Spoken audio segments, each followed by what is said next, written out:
Belezinha? Pessoal, tudo bom, violeiros? Continuando então, né? Agora é o vídeo da aula de harmonia funcional básica 2. Quem não caiu de paraquedas nessa aula, volta lá na harmonia funcional básica 1 para dar uma olhada primeiro nela, né? Quando eu passei para o cavaquinho, né, eu falei que essa harmonia não era a primordial para um cara que toca cavaco. Agora, para um cara que toca viola, isso aqui é mais do que primordial. Mais do que primordial, né? Harmonia funcional básica 2, ainda pensando em tonalidades maiores. Um violeiro que não sabe tocar harmonia funcional básica, gente, a primeira coisa que ele está fazendo é traindo a história do instrumento, né? Então o cara aprendeu a tocar aí um monte de pagode difícil, né?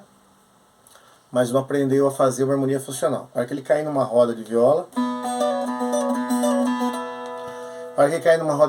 ele não sabe acompanhar uma música básica e tal. Então é imprescindível que ele treine isso aqui. Então lá na primeira harmonia funcional, vimos dois acordes, repouso e tensão, o que o sertanejo antigo chama de primeira e segunda do tom, né? Expliquei que o certo é falar tonalidade, mas vamos falar como eles falam, né? Então primeira do tom, segunda do tom. Que na harmonia, na teoria formal, na teoria dos teóricos, dos professores, primeiro e quinto grau. Agora nós vamos aprender a usar a primeira, a segunda e a terceira. Na tabela que eu coloquei aí na descrição, inclusive vocês não querem ficar vendo a minha cara, desce lá na tabela, acompanha o que eu estou falando, vê na tabela lá na descrição. Ela vai estar colada na descrição do vídeo, tá bom? Eu não tenho tempo para editar vídeo, não consigo fazer isso, peço desculpa, né? Então, desce na descrição e acompanha olhando lá. Então nós vamos, apesar de eu ter escrito aí também a preparação, que é o quarto acorde, que é o primeiro grau com sétima, que o sertanejo antigo chama de preparação, vamos hoje pensar nos três acordes. Então nós vamos pensar na primeira do tom, na segunda do tom, na terceira do tom. A primeira do tom é o primeiro grau, a segunda do tom é o quinto grau, e a terceira do tom é o quarto grau. A gente, então, aprendeu na outra aula que nós temos no primeiro grau a sensação de repouso, no quinto grau a sensação de tensão, e agora no quarto grau a sensação de movimento. Nós aprendemos que o primeiro grau, ou a primeira do tom, é a nota que determina o tom que eu vou cantar, né? Então, por exemplo, lá vai a xalana, bem longe se vai. Ah não vou tocar xalana em mi, vou tocar em ré. Lá vai a xalana, bem longe se vai. Ah, eu quero tocar xalana em fá. Lá vai a xalana, bem longe se vai. Professor, como é que o senhor sabe tudo isso? Porque eu decorei, gente, né? Que eu aprendi por necessidade, né? Então, não é porque a gente é bom, é porque a gente decorou. A gente tem que saber essas coisas, a gente sobrevive musicalmente, né? A gente não toca por aí, então a gente precisa saber, ponto, tá? Então eu escolho o tom. Então essa primeira nota determina, o primeiro acorde determina a tonalidade. Abre e fecha os trechos e provoca uma sensação de repouso, de descanso. O quinto grau com sétima tem a função dominante, ele prepara normalmente a volta à tonalidade, a harmonia grande, e a harmonia pequena provoca uma nuance na melodia e provoca uma sensação de tensão. Na primeira aula nós temos lá exemplo de músicas que a gente toca com essas duas sensações, né? Então, por exemplo, quando eu toco... Abre a porta e a janela, venha ver quem é que eu sou. E D7, tá? Sou aquele desprezado que você me desprezou. Então quando eu vou tocar Cana Verde, por exemplo, nem se eu quiser eu consigo colocar o terceiro acorde, né? Até coloco, mas fica forçado, ó. Abre a porta e a janela, venha ver quem é que eu sou. A música não pede, eu não preciso. Por quê? Porque eu só preciso da sensação de repouso e de tensão. Agora, tem música que a gente vai ter obrigatoriamente que usar a terceira do tom. Então, primeiro vocês vão voltar na aula 1 e decorar e treinar bastante os dois acordes, para depois vir aqui treinar os três. Tá? Então, o quarto grau, que o sertanejo antigo chama de terceira do tom, é o chamado também acorde de função de subdominante, é o quarto grau, então. Então nós temos os três acordes, primeiro grau, quinto grau e quarto grau. Professor, como é que eu estudo isso? Primeiro você vai decorar a tonalidade... deixa eu só fazer um comentário antes. Eu coloquei aqui só 7 tonalidades naturais, não coloquei sustenido bemol por enquanto, porque a gente tem que primeiro treinar isso aqui, tá?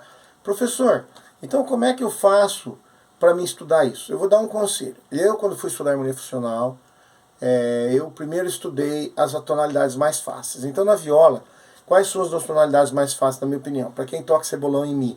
E, B7 e A. A, E7 e D. Então tonalidade de Mi, E e de Lá maior, A. Se eu toco cebolão em Ré, a tonalidade de Ré, A7. Então, perdão. E, A7 e G. E a tonalidade de G, D7 e C. Então, para quem toca cebolão em Mi, Mi e Lá. Para quem toca cebolão em Ré, Ré e Sol. Tá bom? Essas são as tonalidades mais fáceis. Então, o que eu faço? Eu pego o Mi maior e venho treinar. Então, aqui embaixo eu pus alguns exemplos. Eu deixei o Chico Mineiro como exemplo, coloquei as Andorinhas como exemplo e coloquei Coro de Boi como exemplo. Por quê? Porque essas três músicas a gente vai ficar fazendo o primeiro e o quinto grau, o primeiro e o segundo do tom, e lá no meio só que vai aparecer o quarto grau, né? Então se eu escolher tocar em E, eu vou fazer o E e o B7, o E e o B7, depois lá no meio que vai aparecer o A, né? Então que nem as Andorinhas, né? Fica muito claro isso, tá? Então a gente toca as Andorinhas, então pega. As andorinhas B7 voltaram e eu também voltei. Pousar no Vé B7 o ninho de um dia que deixei. Nós somos da B7 andorinhas que vão e que vêm à procura de amor. Às vezes volta B7 cansada, ferida machucada, mas volta pra cá. Agora que apareceu A, batendo suas asas com grande dor. Ó, professor, e se eu errar? Cara, se tem uma coisa que é a melhor coisa que existe para estudar harmonia funcional, ou seja, para estudar começar a tocar de ouvido, é errar. Então eu tô tocando. As andorinhas voltar. Aí, eu tô fazendo essas caretas trouxa, mas por causa disso, ó. As andorinhas voltar. Se eu não mudar, a música tá esquisita. Se eu mudar pro acorde errado, as andorinhas voltar, ficou pior ainda.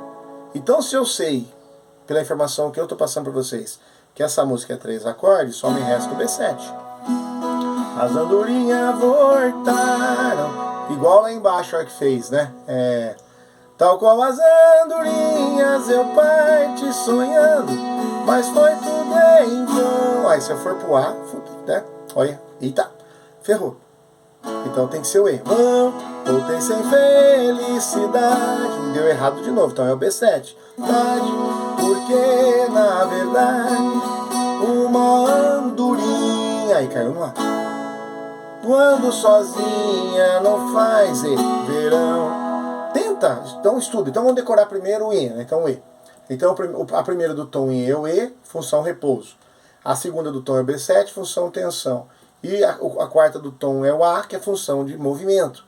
Então eu tenho que sentir essa sensação e errar. Errar errou. É uma última viagem. Esquisito, né? Apesar que até dá um pouco de sentido. Foi lá, mas o certo é direto pro B7. É uma última viagem. Fui lá pro sertão de Goiás. Por que essa harmonia chama harmonia funcional? Porque ela funciona, né?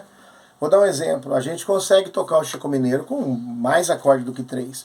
Mas com 3 eu consigo tocar. Então na hora do aperto, sem nada escrito, para tocar com os amigos, eu vou lá e toco o Chico Mineiro com 3 acordes. Dá certo, todo mundo fica feliz e você é capaz de acompanhar de ouvido. Gente, sem preguiça, treina. Se tiverem dúvidas, me pergunta no comentário. Se tiverem dúvidas, quem é aluno da EMEA, fala aí no grupo do WhatsApp. Não tenho vergonha de perguntar. Esse é um assunto extremamente importante. Quem já é velho de guerra, revisa isso, não custa nada, tá? Tem alguns alunos aí que não precisam revisar isso, outros alunos precisam sim. Principalmente porque tem algumas tonalidades que eu sei que vocês ainda precisam decorar. Um abraço!